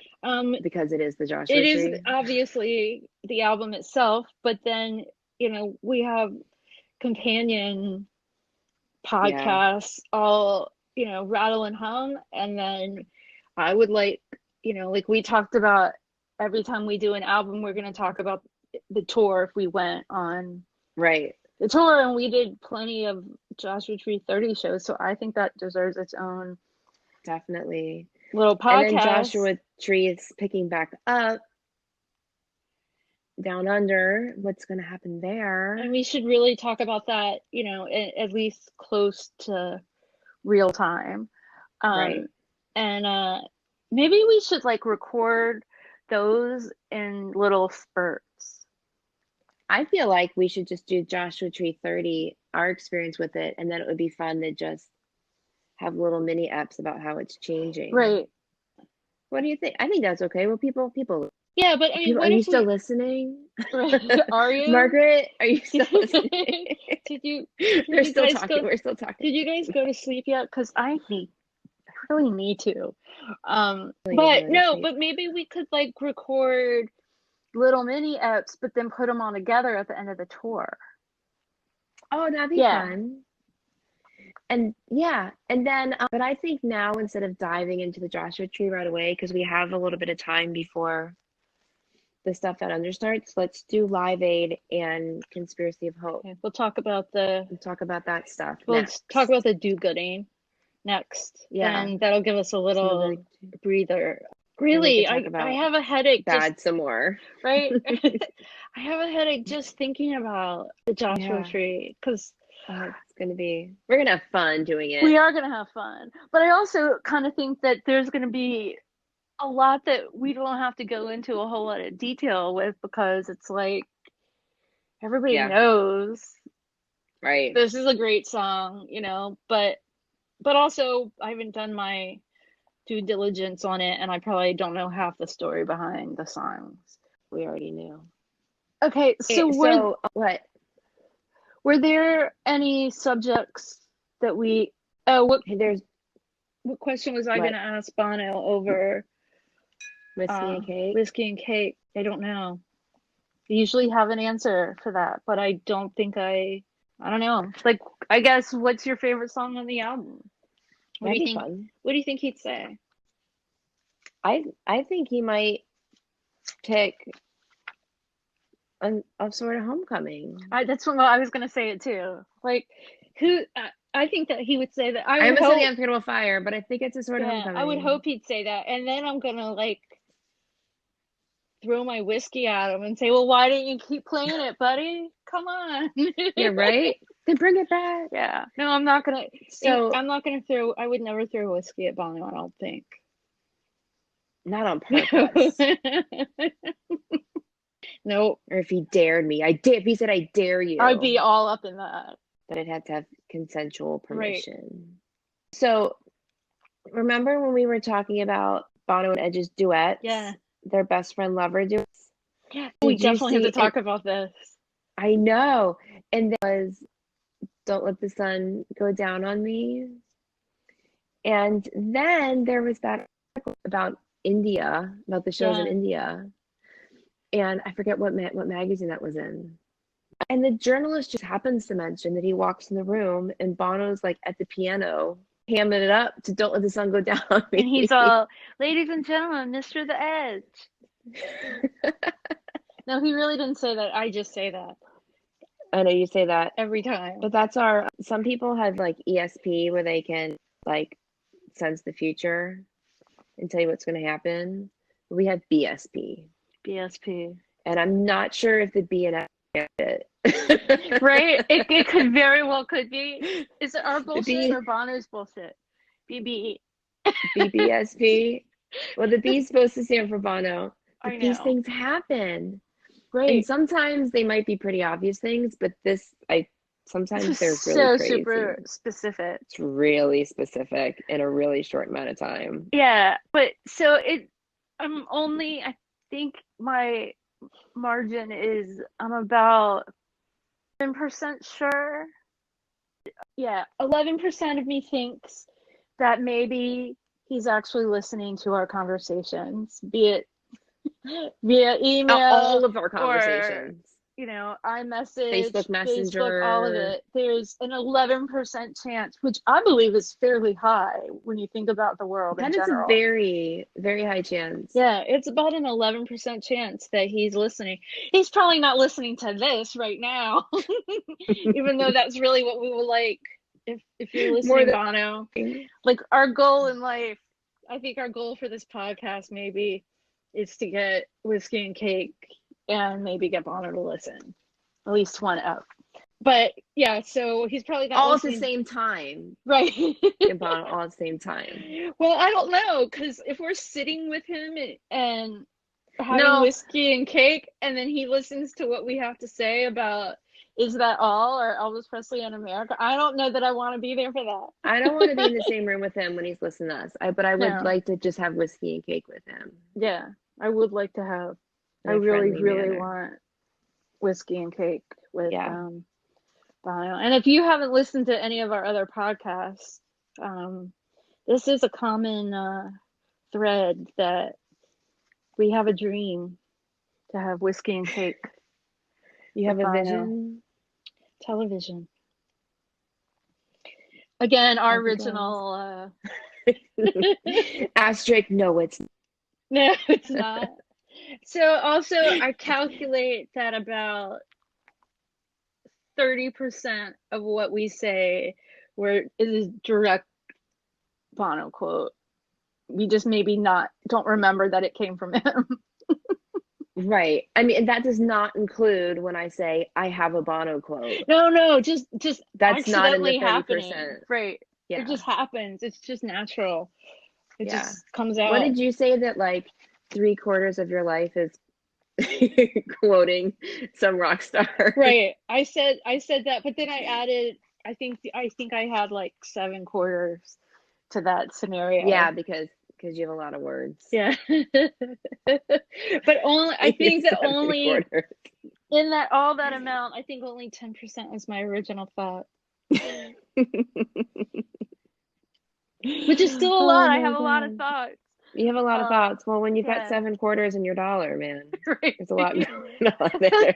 There's a lot going on there. And obviously, I'm not. I have a lot of words, but I don't have a whole lot of math skills. No, you don't have to have both. It's okay. No, my math skills are actually pretty good at this point in my life, but yes, you do. It doesn't help have me. quite good math skills. It doesn't really help me in any sort of way. Yeah.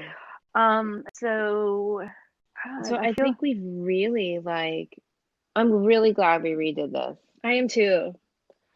So thank you everyone for listening. Thank you. And thank you for my brother Jeremy for contributing, even though it didn't make the cut. I know. Well, just that little snippet at the beginning. At the beginning. I had to save that. Yeah, that was really. I sent it to him and he was like, "What is this?" And I'm like, "Dude, listen to it."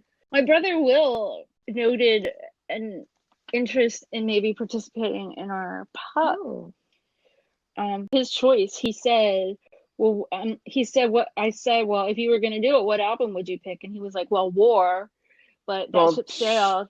And then he's like, "Pop." And then I'm like, we do this in order. You knew War was coming. Yeah, right. Right. Maybe he didn't know it was a possibility until. Right. But still, thank you for listening, Will and Jeremy. Yeah. And anyone else out there. We love guests. We do. We need to figure out. Okay, here's a good question.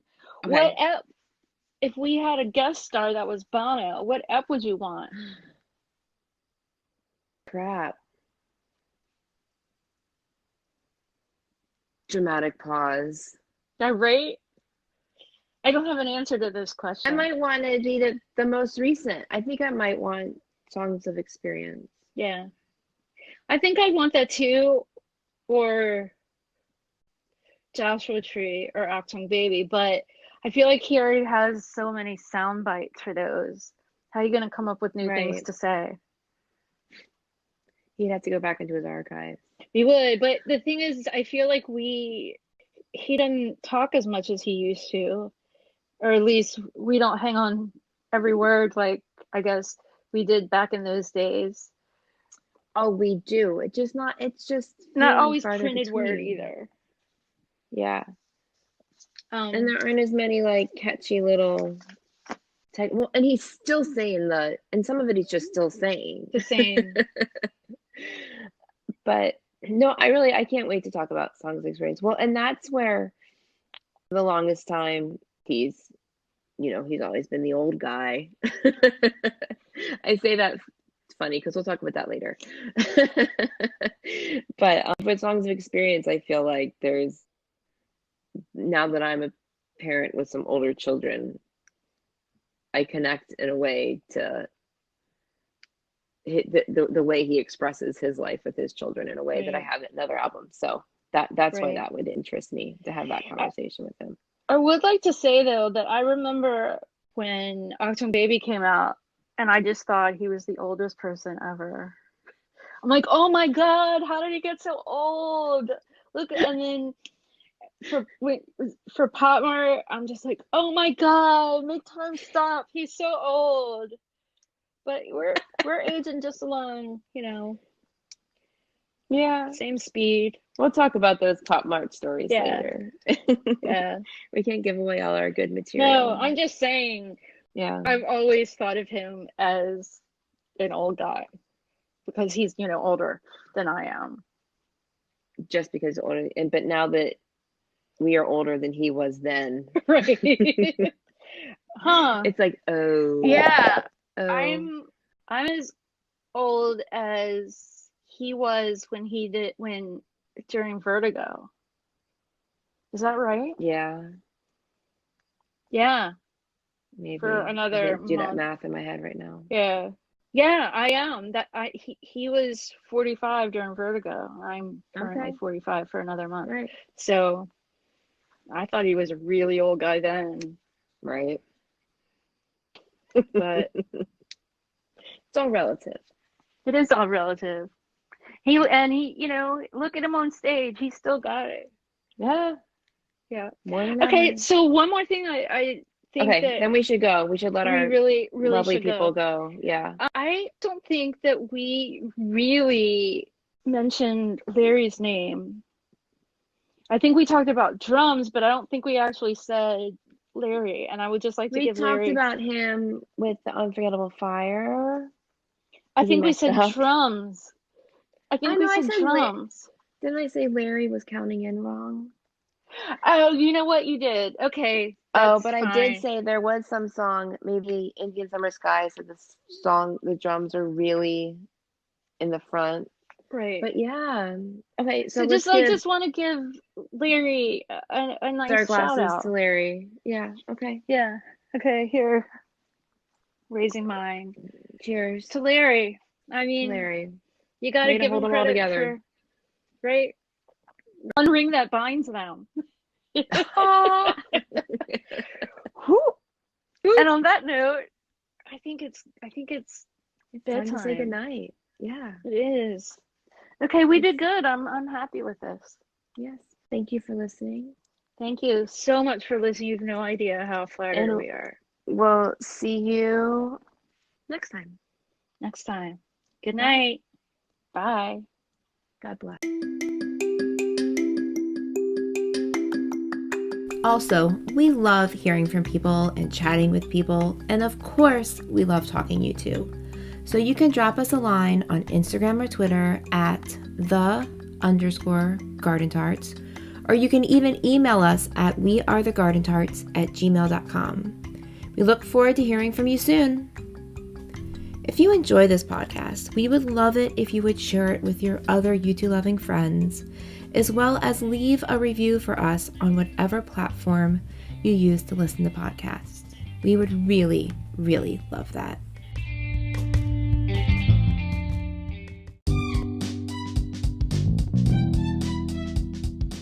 May your music be loud and your whiskey be strong. Until next time, cheers.